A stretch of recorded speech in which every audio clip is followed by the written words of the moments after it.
성대결절이란 성대에 굳은 살이 발생하는 질환을 말합니다. 보통 전문 음성 사용자, 교사나 가수, 성악가 등에서 자주 발생하고, 아이들에서도 발성의 버릇이 잘못된 애들, 아니면 목에 힘을 주고 말하거나 괴성을 자주 지르는 애들에서 발생할 수 있습니다.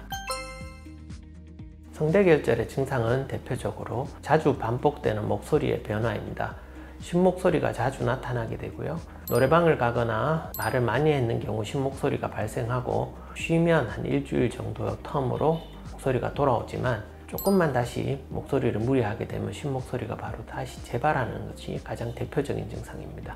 아주 심해지면 신목소리가 계속해서 지속되는 경우도 발생하게 됩니다. 성대결절의 진단은 가장 대표적으로 후두 내시경을 통해서 성대를 보는 것으로 시작합니다. 이후에 성대에 이상이 있을 때는 후두 미세 진동 검사를 통해서 성대의 움직임도 관찰하게 되고요. 그 음성 검사기를 통해서 음성 검사를 하게 됩니다. 그래서 평상시 목소리가 얼마나 나쁜지, 아니면 병의 정도가 얼마나 심한지 저희들이 체크하게 됩니다. 성대결절의 치료는 원칙적으로 음성치료입니다. 음성치료라는 것은 우리들이 말하는 발성 등에 대한 재활치료를 의미하며, 여러가지 방법에 의해서 성대가 좀 더 부드럽게 닫히면서 발성을 할 수 있도록 훈련을 시켜주는 게 첫 번째입니다. 발성 방법이 똑바로 되면 성대의 굳은 살은 자연스럽게 천천히 없어지게 됩니다. 그러나 음성치료에도 반응하지 않은 심한 성대결절의 경우에는 성대주사요법이나 아니면 KTP 레이저를 이용한 후두 미세수술 등의 방법을 사용하게 됩니다. 성대 폴립이란 성대에 물혹이 발생한 것을 말합니다. 보통은 음성 과사형이나 한 번에 큰 소리 지르는 것, 아니면 노래방 가서 괴성을 지르는 것 등을 단 한 번에 잘못된 음성 사용에서도 성대가 다치게 되면 거기서 물혹이 생길 수 있습니다. 그래서 그 물혹이 오랫동안 지속되는 것을 말합니다.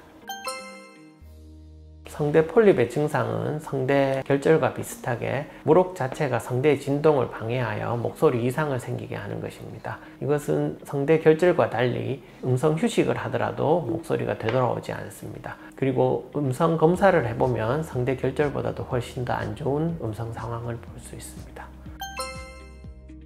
성대 폴립의 진단은 성대 결절과 마찬가지로 후두 내시경으로 성대를 직접 관찰하는 것이 가장 중요하게 되겠습니다. 이후 병변의 정도, 심각한 정도를 보기 위해 후두 미세 진동 검사와 음성 검사를 진행하게 됩니다. 성대 폴립의 치료는 성대 결절과 달리 크기에 따라서 조금 나뉘게 되는데요.